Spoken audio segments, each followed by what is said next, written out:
வணக்கம். சற்று முன் வெளியான முக்கிய செய்தி. ஆற்றிலோ குளத்திலோ குளிக்க போறீங்களா? வெளியான அதிர்ச்சி தகவல். தமிழக சுகாதாரத்துறை கடும் எச்சரிக்கை. நீரில் இருந்து இந்த நோய் தொற்று பரவுவதால் கலங்கலான மாசு உள்ள நீர்நிலைகளில் பொதுமக்கள் குறிப்பாக குழந்தைகள் குளிக்க வேண்டாம் என அறிவுறுத்தப்படுவதாக தமிழக சுகாதாரத்துறை எச்சரிக்கை விடுத்துள்ளது. கேரளாவில் மூளையை தின்னும் அமைப்பா நுண்ணுயிரி பரவி வருகிறது. இதனால் ஏரி குளங்களில் குளித்தவர்களின் சுவாசத்தின் வழியாக மூளையை பாதிப்படைய செய்கிறது.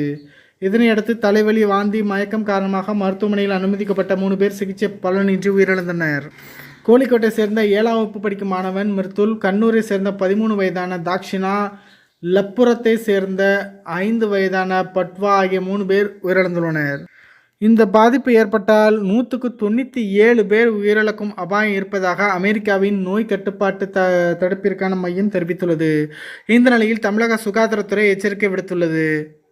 அமீபிக் மெனிங்கோஎன்செபாலிட்டிஸ் என்னும் அரிய வகை மூளை தொற்று நோய் முன்னெச்சரிக்கை நடவடிக்கைகளை மேற்கொள்ள அனைத்து மாவட்ட சுகாதார அலுவலர்களுக்கும் பொது சுகாதாரத்துறை இயக்குநர் செல்வ விநாயகம் சுற்றறிக்கை விடுத்துள்ளார். கேரளாவில் இந்த நோய் தொற்றால் 3 பேர் உயிரிழந்துள்ளனர். ஏற்கனவே கடந்த வருடமும் ஒரு ஆள் உயிரிழந்தது குறிப்பிடத்தக்கது.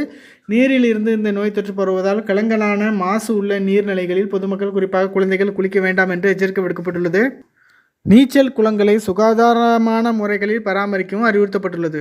இதற்கு முதல் குரலாக எடப்பாடி பழனிசாமி அவர்கள் குரல் எழுப்பியது குறிப்பிடத்தக்கது.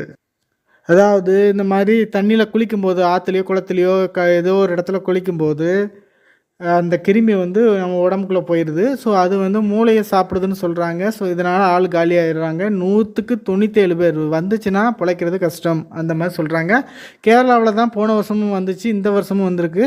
பட் எல்லையோரத்தில் இருக்கிறவங்க அப்படி வேற எங்கேயும் இந்த தமிழ்நாட்டுக்கு பரவிடாமல் இருக்கணும் அப்படிங்கிறதுக்கு உஷாராக இருந்துக்கோங்க. கலங்கலான மாசுள்ள நீரில் குளிப்பதை தவிர்த்து விடுங்கள் அப்படின்னு தமிழக சுகாதாரத்துறை எச்சரிக்கை விடுத்திருக்கு.